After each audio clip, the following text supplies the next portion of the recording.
Avec plus de 15 milliards d'objets connectés en circulation, l'IoT est en pleine expansion.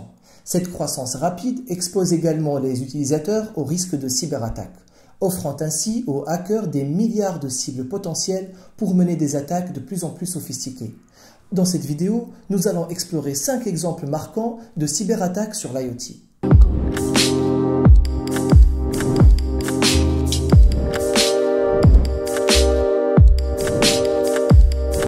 En octobre 2016, un groupe de pirates informatiques connu sous le nom de Shadow Brokers a annoncé qu'il avait volé à un hôpital aux États-Unis des documents contenant des informations sensibles sur les dispositifs médicaux de l'entreprise.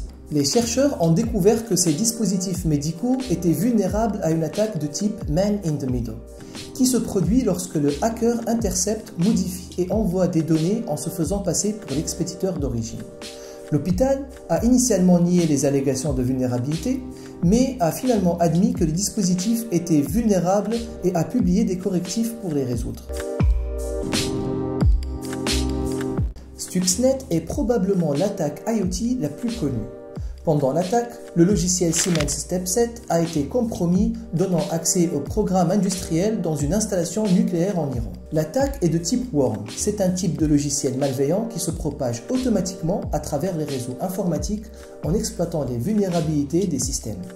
Les worms peuvent se répliquer eux-mêmes et se propager sans intervention humaine.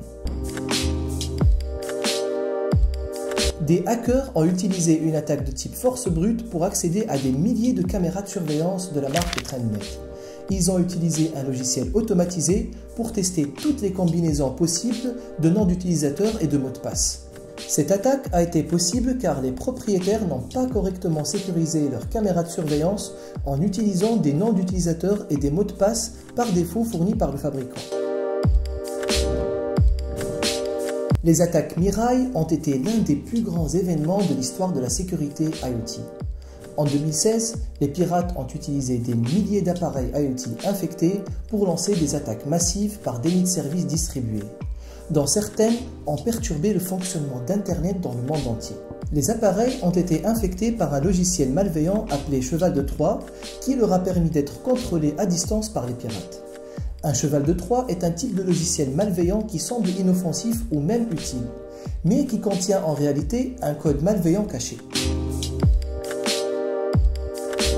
En 2015, des chercheurs ont découvert une vulnérabilité de mise à jour du firmware sur les SUV Jeep qui leur a permis de prendre le contrôle des véhicules. Cette cyberattaque était une attaque d'exploitation à distance.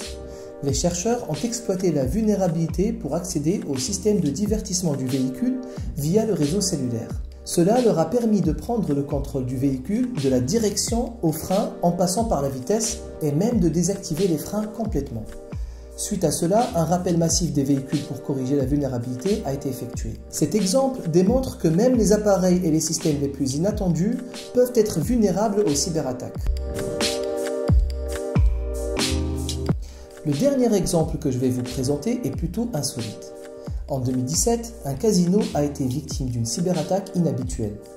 Des pirates ont exploité une vulnérabilité dans un thermomètre connecté à un aquarium pour infiltrer le réseau du casino et voler des données sensibles. Cela nous montre que même les appareils les plus inoffensifs peuvent être utilisés dans des cyberattaques, ce qui souligne l'importance de la sécurité pour tous les objets connectés à Internet. Vous l'aurez compris, les cyberattaques sur les objets connectés sont une réalité et peuvent avoir des conséquences dramatiques.